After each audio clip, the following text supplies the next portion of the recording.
नमस्कार दोस्तों, मैं अजीत आप सभी का स्वागत करता हूँ एक नई वीडियो में। तो ये हमारी मैथ की रिवीजन सीरीज चल रही है जिसमें हम क्या कर रहे हैं कि एसएससी, रेलवे या विभिन्न जो एग्ज़ाम हो चुके हैं उनमें जो जिस प्रकार के क्वेश्चंस पूछे जाते हैं उनके पीवाईक्यू क्वेश्चंस को सॉल्व करा रहे हैं। सो ये आपके लिए बहुत ही हेल्पफुल होने वाली है क्योंकि आगामी जो रेलवे के एग्ज़ाम होने वाले हैं, एसएससी जीडी का जो एग्ज़ाम होने वाला है उन सभी के लिए तो बहुत ही हेल्पफुल होने वाली है। तो वीडियो को पूरा देखिएगा। चैनल पे नए हैं तो चैनल को सब्सक्राइब कर लीजिए। तो चलिए वीडियो को शुरू करते हैं। सबसे पहले यहाँ पे क्वेश्चंस के हिसाब से चलेंगे तो ए जो है किसी काम को 16 दिन में कर सकता है। तो ए जो है काम को 16 दिन में कर सकता है। बी उसी काम को 15 दिन में कर सकता है। अब हमको इन दोनों का लेना है एलसीएम। जो एलसीएम होता है दोस्तों, अगर एलसीएम की बात करें, एलसीएम से हमें टोटल वर्क यानी टोटल कार्य पता चलता है। हमें टोटल कार्य पता चलता है और जो एलसी अब हम जैसे देखिए 16 15 कैल्शियम होता है 240। तो ए 16 बी 15, यहाँ से हम लेंगे एलसीएम तो 240 हो जाएगा। 16 से अगर हम इसको डिवाइड करेंगे तो ये 15 बार में कटेगा और 15 से डिवाइड करेंगे तो ये 16 बार में कटेगा। तो ए की क्षमता हमको मिल गई यहाँ से 15 प्रतिदिन, प्रति डेज, और बी की क्षमता जो है 16 हो गई प्रति डेज।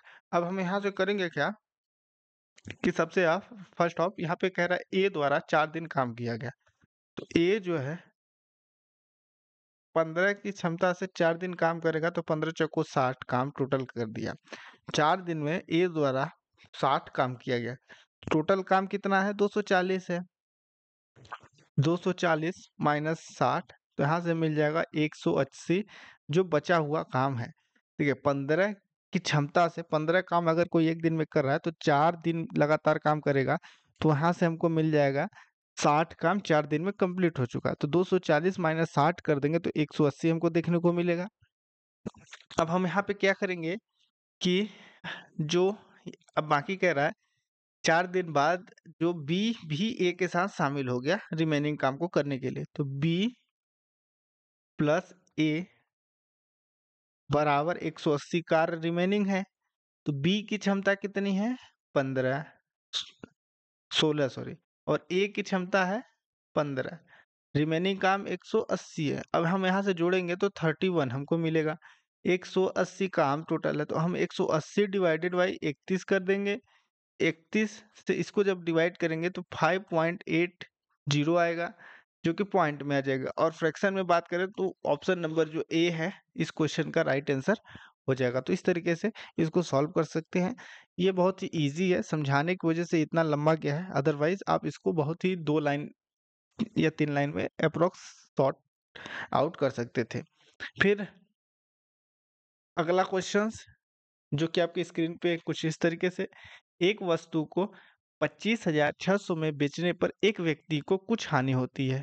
उसी वस्तु को 26,160 में बेचने पर उसे जो लाभ प्राप्त होता है वह हानि का 2/5 होता है। वस्तु का लागत मूल्य क्या होगा ये ज्ञात करना। हम यहाँ पे माना वस्तु का क्रय मूल्य x रुपए है। अब हम करेंगे क्या, देखिए 2/5 यहाँ पे कह रहा है ना, हानि का 2/5 है तो हानि का 2/5 इंटू एक्स माइनस 5600, ये एक्स्ट्रा लिख गया है यहाँ पे। ठीक, इतना करने के बाद ये बराबर है किसके?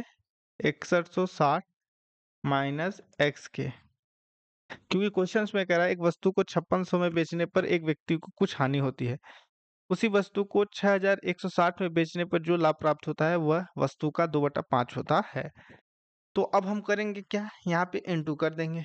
ये 5 का इंटू यहाँ हो जाएगा तो 2x माइनस 56 100 में हम 2 का इंटू करेंगे तो 11,200 आएगा, बराबर 5 का इंटू जब 6160 में करेंगे तो 30,800 आएगा, और माइनस 5x हो जाएगा।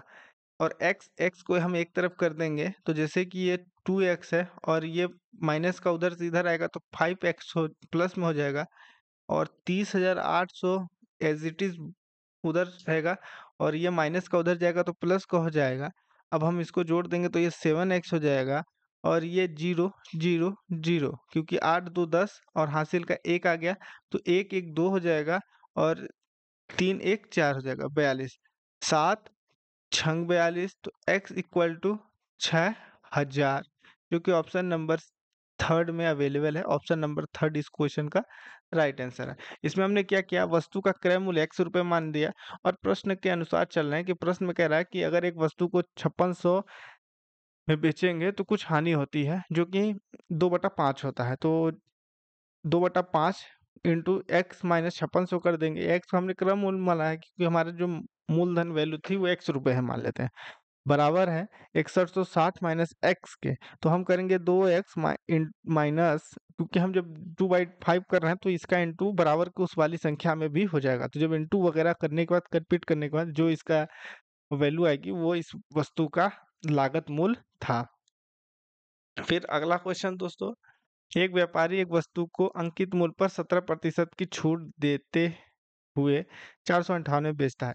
यदि उसने कोई छूट नहीं दी होती तो उसे 25% का प्रॉफिट होता। वस्तु का क्रय मूल्य रुपए में ज्ञात करें कितना है। तो इसको हम कैसे करेंगे वो देख लेते हैं। सबसे पहले कह रहा है कि वस्तु देखिए अंकित मूल्य, यहाँ पे कह रहा है व्यापारी ने जो छूट दी, तो देखिए ये 100% में से छूट हुआ, 100 में से 17 घटाएंगे तो 83 मिलेगा, 83%।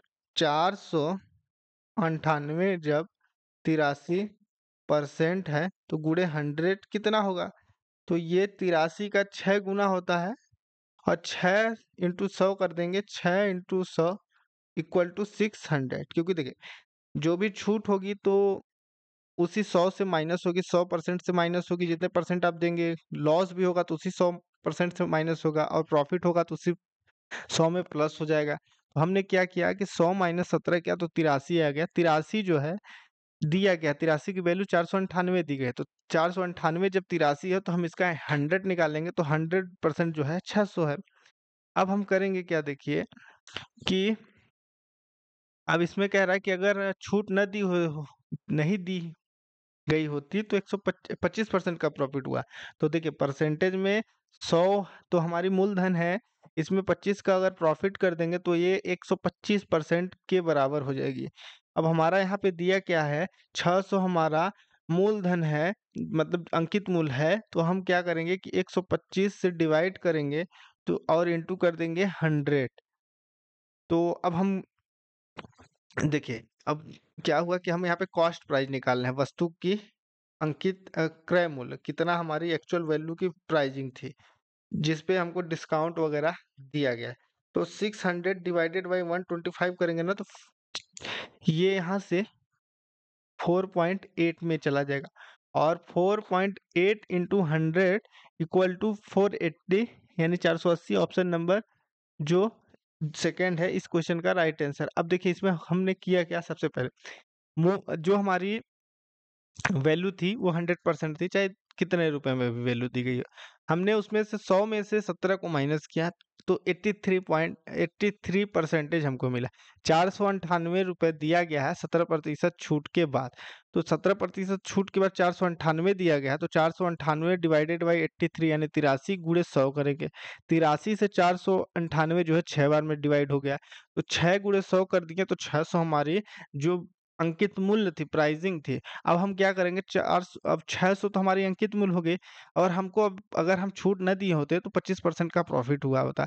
तो 100 में प्लस 25 कर दिया तो 125% हो गया। 600 डिवाइडेड बाई 125 गुणे 100 कर देंगे, तो जब हमने काटा तो 4.8 से 600 डिवाइड हो गया 125 बार में, तो हमको मिल क्या गया 48, मतलब 480 इस क्वेश्चन का राइट आंसर हो जाएगा।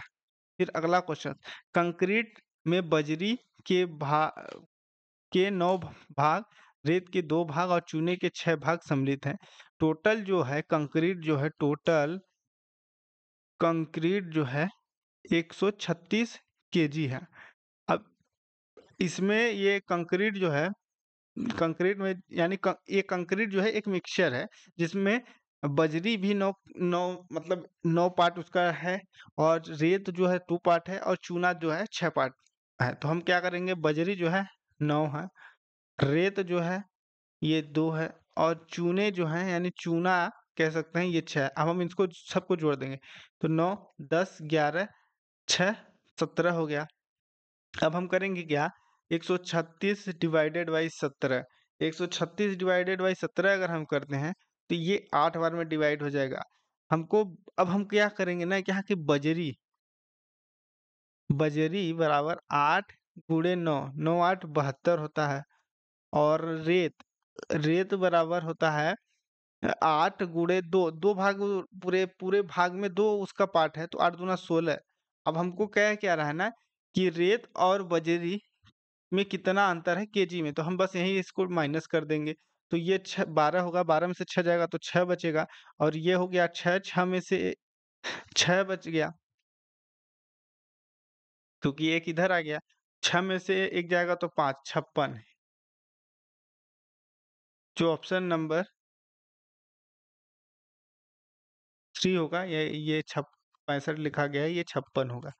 ऑप्शन नंबर या तो थर्ड मान लीजिए, या तो 56 इस क्वेश्चन का राइट आंसर है। फिर अगला क्वेश्चन, सुशांत और निशांत 2 व्यक्ति हैं जिसकी वर्तमान आयु का अनुपात 9:13 है। 8 वर्ष पश्चात यह अनुपात 11:15 हो जाता है। निशांत की वर्तमान आयु क्या होगी, ये ज्ञात करना है। माना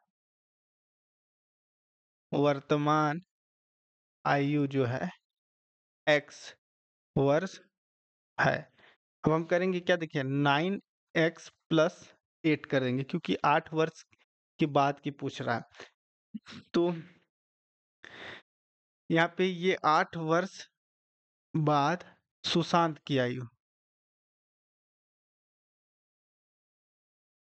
सुशांत की आयु, फिर ये कह रहा है 13x+8 जो है 8 वर्ष बाद निशांत की आयु, निशांत की आयु हमने इतना निकाल लिया।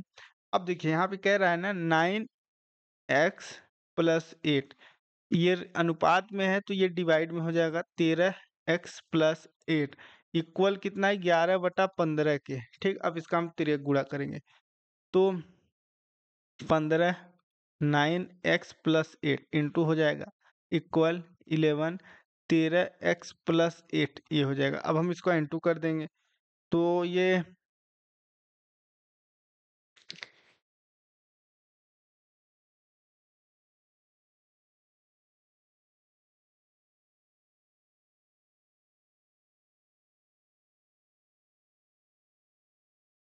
15 गुणे 9 करेंगे तो 135x आएगा, 135x, और 15 गुणे 8 अगर हम करते हैं तो यहाँ पे मिल जाएगा 120 हमको। अब 11 गुणे हम 13 करते हैं तो 143 हमको यहाँ पे मिल जाएगा, 143x, और 88 हमको यहाँ पे मिल जाएगा। 8 इंटू 11 करेंगे। अब हम देखिए यहाँ पे करेंगे क्या, कि x को एक तरफ करेंगे तो 135 x minus 143 x equal to 88 minus 120। अब 135 माइनस अगर हम कर देंगे 143 को, तो हमको मिल जाएगा यहाँ से माइनस का 8x, और आगे कह रहा है 120 माइनस 88 कर देंगे तो हमको माइनस का यहाँ पे 32 मिलेगा, क्योंकि बड़ी वाली संख्या माइनस की है। पहले अब ये x, सॉरी, माइनस से माइनस कट जाएगा, तो हमको यहाँ पे x बराबर 32/8, 8 चौक 32, तो x की वैल्यू हमको 4 मिल गई। अब हम करेंगे क्या, इसमें वैल्यू को रख देंगे, तो 9 गुणे 4 प्लस 8, 9 चौक 36 प्लस 8, 9 चौक 36 प्लस 8, यहाँ पे हो गया 44 वर्ष, जो कि सुशांत की उम्र है, सुशांत की एज। फिर अब हमसे पूछ क्या रहा, निशांत की उम्र, तो 13 चौको 13 इंटू 4 52 होगा।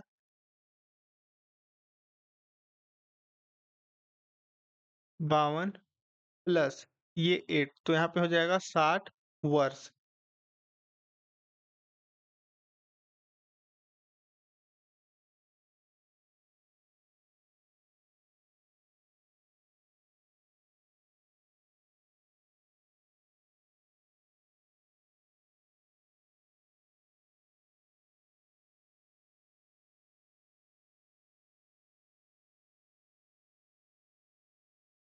सॉरी, ये इसमें प्लस होगा नहीं दोस्तों, क्योंकि ये 8 वर्ष पहले तो हमको ऑलरेडी मिल रहा है। तो इसका राइट आंसर जो है, third is the right answer. और यहाँ पे भी प्लस 8 नहीं होगा, तो यहाँ पे 36 हो जाएगा। फिर अगले क्वेश्चंस की बात करें, तो ये सिंप्लीफिकेशन का है। इसको हम कैसे सॉल्व करेंगे, यहाँ से ऑप से सबसे पहले सॉल्व करेंगे। 104 हमको दिया गया है, फिर हम देखिएगा डिवाइड यूज करेंगे 39 इंटू 2/3, फिर ये प्लस 5, इसको हम 5 एकम 5 और 2 7/5 लिख लेते हैं।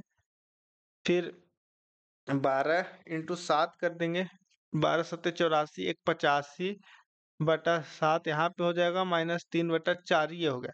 तो 3 एकम 3, 3 तिकाई 9, 104/13 गुणे 2, फिर प्लस 7/5 गुणे 85/7 -3/4। फिर अब 104 डिवाइडेड बाई हम कर देंगे 13, तो हमको ये यहाँ से 8 बार में मिल गया 8। 8 इंटू 2 प्लस 7/5। अब यहाँ से देखिए, इंटू 85 डिवाइडेड बाई 7 -3/4।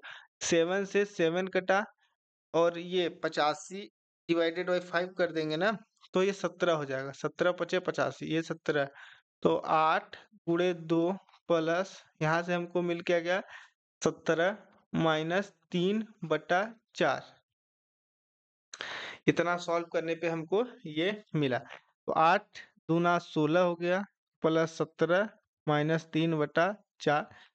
16 प्लस 17 बराबर होता है 33 -3/4। 33 गुणे 4 बराबर हो जाएगा 132 -3/4। तो 132 -3 बराबर 139, 129 डिवाइडेड बाई 4। आगे 4 कर देंगे तो ये हो जाएगा 32.25, जो कि ऑप्शन नंबर ए इसका राइट आंसर हो जाएगा, क्योंकि 25।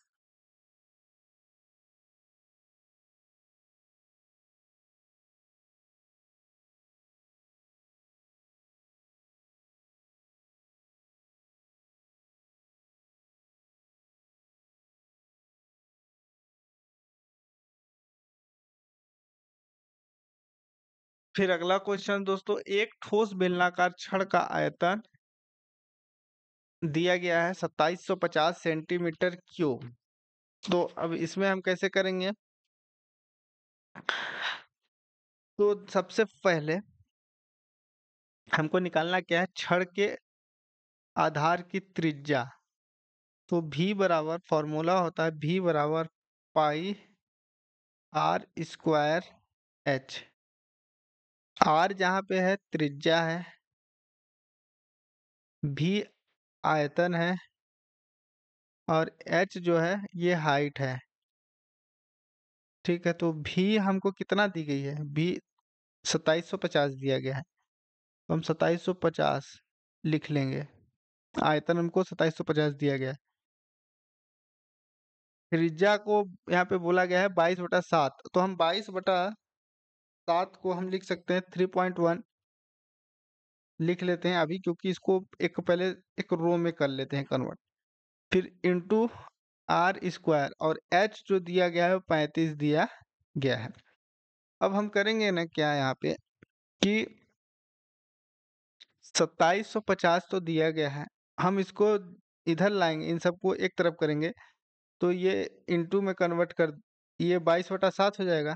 इसको हम त्रिज्या जो हमने लिखा हुआ है 3.14 को, हम त्रिज्या को 22/7 हम यहाँ पे अब लिख लेते हैं। तो 22/7 करेंगे इंटू आर स्क्वायर इंटू 35।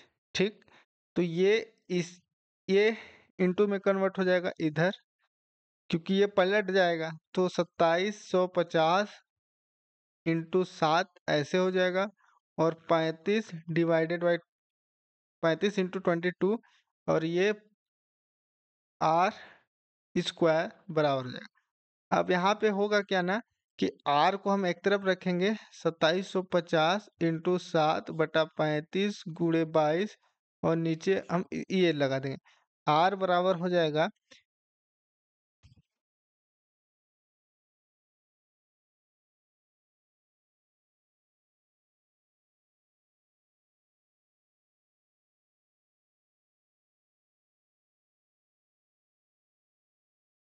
तो देखिए अगर हम 2750 इंटू 7 करेंगे तो 19,250 आएगा। नीचे में 35 22 इंटू 35 कर देंगे तो 770 आ जाएगा।